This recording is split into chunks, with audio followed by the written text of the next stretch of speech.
Sir, ಈಗ ಮುಖ್ಯಮಂತ್ರಿಗಳು ಆಫೀಸಿಂದ ನನ್ನ ಆಫೀಸಿಗೆ ಮೆಸೇಜ್ ಬಂದಿದೆ. ನಾಳೆಗೆ 9 ಗಂಟೆಗೆ ಬ್ರೇಕ್ಫಾಸ್ಟ್ಗೆ ಕರೆದಿದ್ದಾರೆ. ಬ್ರೇಕ್ಫಾಸ್ಟ್ಗೆ ಹೋಗ್ತೀನಿ. ಇವತ್ತು ಸಂಜೆ ಆಗಲಿ ನಾಳೆ ಆಗಲಿ ಸಿದ್ದರಾಮಯ್ಯನವರು ರಾಜೀನಾಮೆ ಕೊಡ್ತಾರೆ ಅಂತ ಹೇಳ್ತಿದ್ದಾರೆ ಸರ್. ಯಾರು ಹೇಳಿದರು? ಚರ್ಚೆ ನಡೀತಿದೆ ಸರ್. ಚರ್ಚೆ ಅಷ್ಟೇ, ಅದು ಚರ್ಚೆ. ಅದ್ರ ಬಗ್ಗೆ ಯಾರೂ ಮಾತಾಡಿಲ್ಲ, ನನಗೂ ಗೊತ್ತಿಲ್ಲ. ರಾಜೀನಾಮೆ ಕೊಡ್ತಾರಾ ಬಿಡ್ತಾರಾ ಅನ್ನೋದು ನನಗದ್ರ ಬಗ್ಗೆ ಮಾಹಿತಿ ಇಲ್ಲ.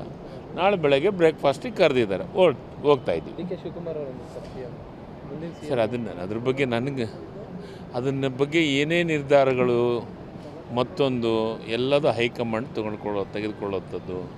ನಾವು ಆ ವಿಚಾರವನ್ನು ಚರ್ಚೆ ಮಾಡೋಂಥ ಪ್ರಶ್ನೆ ಇಲ್ಲ. ವಿಸ್ತರಣೆ ಆಗುತ್ತಾ ಸರ್? ಸಚಿವ ಸಂಪುಟ ವಿಸ್ತರಣೆ ಆಗುತ್ತಾ ಸರ್? ನಾನು ಅದನ್ನೇ ಹೇಳ್ತಾ ಇದ್ದೀನಿ. ಸಚಿವ ಸಂಪುಟ ವಿಸ್ತರಣೆಯಿಂದ ಹಿಡ್ಕೊಂಡು ಯಾವುದೇ ನಿರ್ಧಾರ ಆಗಬೇಕು ಅಂದರೆ ಅದು ಹೈಕಮಾಂಡ್ ಮಾತ್ರ ನಿರ್ಧಾರ ತೆಗೆದುಕೊಳ್ಳೋದು. ಅದು ಯಾರ ಕೈಯಲ್ಲಿ ಇರಲಾರ್ದಂಥ ಸಬ್ಜೆಕ್ಟು. ಅದಕ್ಕೆ ನಾಳೆಂತೂ ಮುಖ್ಯಮಂತ್ರಿಗಳು ಬ್ರೇಕ್ಫಾಸ್ಟಿಗೆ ನನಗೆ ಬರೋಕ್ಕೆ ಹೇಳಿದ್ದಾರೆ. ನಾನು ಬೆಳಗ್ಗೆ 9 ಗಂಟೆಗೆ ಹೋಗ್ತೀನಿ.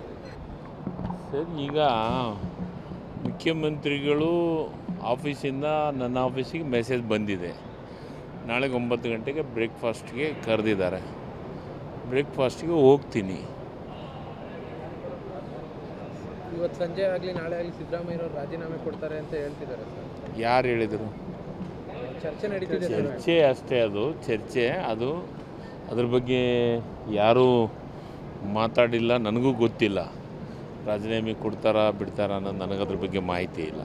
ನಾಳೆ ಬೆಳಗ್ಗೆ ಬ್ರೇಕ್ಫಾಸ್ಟಿಗೆ ಕರೆದಿದ್ದಾರೆ, ಹೋಗ್ತಾ ಇದ್ದೀವಿ. ಡಿ ಕೆ ಶಿವಕುಮಾರ್ ಅವರು ಮುಂದಿನ ಸರ್, ಅದನ್ನ ಬಗ್ಗೆ ಏನೇ ನಿರ್ಧಾರಗಳು ಮತ್ತೊಂದು ಎಲ್ಲದೂ ಹೈಕಮಾಂಡ್ ತೆಗೆದುಕೊಳ್ಳುವಂಥದ್ದು. ನಾವು ಆ ವಿಚಾರವನ್ನು ಚರ್ಚೆ ಮಾಡೋಂಥ ಪ್ರಶ್ನೆ ಇಲ್ಲ. ವಿಸ್ತರಣೆ ಆಗುತ್ತಾ ಸರ್? ಸಚಿವ ಸಂಪುಟ ವಿಸ್ತರಣೆ ಆಗುತ್ತಾ ಸರ್? ನಾನು ಅದನ್ನೇ ಹೇಳ್ತಾ ಇದ್ದೀನಿ.